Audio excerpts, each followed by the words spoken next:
Praise lord అందరికీ బాగున్నారా? మరొకసారి కొన్ని మాటలతో మీ మధ్యలోనికి రావడానికి దేవుడు కృప చూపించాడు.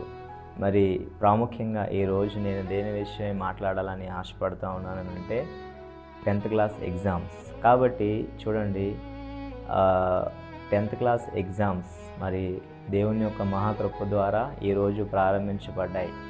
మరి ఎంతమంది అయితే ఈ యొక్క 10th క్లాస్ ఎగ్జామ్స్ రాయడానికి మీరు సిద్ధపడతా ఉన్నారో, ఒక సహోదరుడిగా దేవుని యొక్క దాసునిగా మీకు కొన్ని విషయాలు చెప్పాలని నేను ఆశపడుతూ ఉన్నాను. ఈ యొక్క 10th క్లాస్ ఎగ్జామ్స్ అనేసరికి మనందరికీ కూడా ఒక తెలియలేని ఒక భయము అనేది ఏర్పాటైపోతూ ఉంటుంది. కాబట్టి మనం బైబిల్ గ్రంథంలో మనం చూసినట్లయితే దేవుడు మనతో కొన్ని విషయాలు ఆయన మాట్లాడుతూ ఉన్నాడు. ఏంటి అని అంటే, నేను నీకు తోడై ఉన్నాను, భయపడకుము. హల్లెలూయా. మరి ఈ ఎగ్జామ్స్ రాయడానికి మనలో ప్రాముఖ్యంగా ఉండేది ఏంటి అని అంటే భయము. ఎగ్జామ్స్ ఎలా రాయాలి, నేను ఎగ్జామ్స్ రాయగలనా, లేకపోతే నేను ఫెయిల్ అయిపోతానేమో, లేకపోతే మరి మా పేరెంట్స్ ఏమంటారో, లేకపోతే నేను నా వల్ల ఇందులో ఈ ఎగ్జామ్స్లో నేను పాస్ అవ్వటం అనేది మరి చాలా కష్టము అని చెప్పి చాలామంది లోపల భయపడిపోతూ ఉంటారండి. ఎగ్జామ్స్ రాయడం అనేది పక్కన పెడితే వారిలో ఆ భయం అనేది చాలా వరకు వారిని కంట్రోల్ చేస్తూ ఉంటుంది. కాబట్టి చదువుతున్న ప్రియ కుమారుడ కుమార్తె విను, దేవుడు నీతో నీ మాట చెప్తా ఉన్నాడు. ఏమనంటే, నేను నీకు తోడై ఉన్నాను, నీవు భయపడొద్దు. నీవు ఈ యొక్క 10th క్లాస్ ఎగ్జామ్స్లోని నువ్వు మంచి మార్క్స్తో పాస్ అయ్యే విధంగా దేవుడు నీకు సహాయం చేస్తాడు. అంతేకాదు, ఫిలిప్పీలకు రాసిన పత్రికలో 4వ అధ్యాయం 6వ వచనంలోని ఈ విధంగా ఉంది. ఏమనంటే, దేనిని గురించి చింతపడకుడు కానీ ప్రతి విషయంలోని నువ్వేం చేయాలి?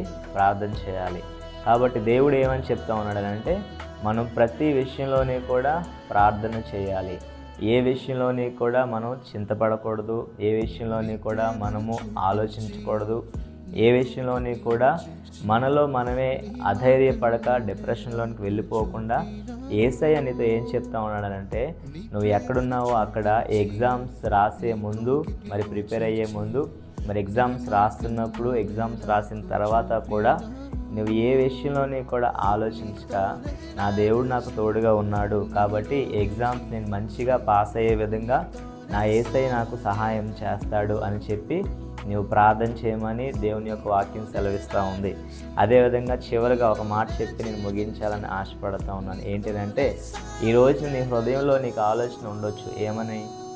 నేను అంత టాలెంటెడ్ కాదు, నేను ఫస్ట్ క్లాస్ స్టూడెంట్ని కాదు, నేను మరి నాకు సరిగా చదువు రాదు, నేను ఈ ఇంగ్లీష్ నాకు రాదు, లేకపోతే నాకు ఈ మ్యాథ్స్ నాకు రాదు అని చెప్పి మనం చాలాసార్లు మనమే ఏం చేస్తామంటే మనం వెనక్కి తీసుకుంటూ ఉంటాం. మనం డిస్కరేజ్మెంట్ చేసుకుంటూ ఉంటాం. కానీ దేవుని యొక్క వాక్యం ఏమని సెలవిస్తామో తెలుసా? ఈ రోజున నీకు జ్ఞానము లేదని నువ్వు ఆలోచిస్తూ బాధపడుతూ ఉన్నావు, కానీ వాక్యం ఏమని సెలవిస్తూ ఉందనంటే, యాకోబు పత్రికలో 1వ అధ్యాయం 5వ వచనంలో ఈ విధంగా ఉంది. ఏమనంటే, మీలో ఎవరికైనాను జ్ఞానము కొదువుగా ఉన్న ఎడల అతడు ఏం చేయాలంటే, మొదటిగా దేవుణ్ణి అడగవలెను. అప్పుడు దేవుడు ఏం చేస్తాడో తెలుసా? ఎవరైతే దేవా నాకు జ్ఞానం ఇవ్వు అని అడుగుతారో, దేవుడంట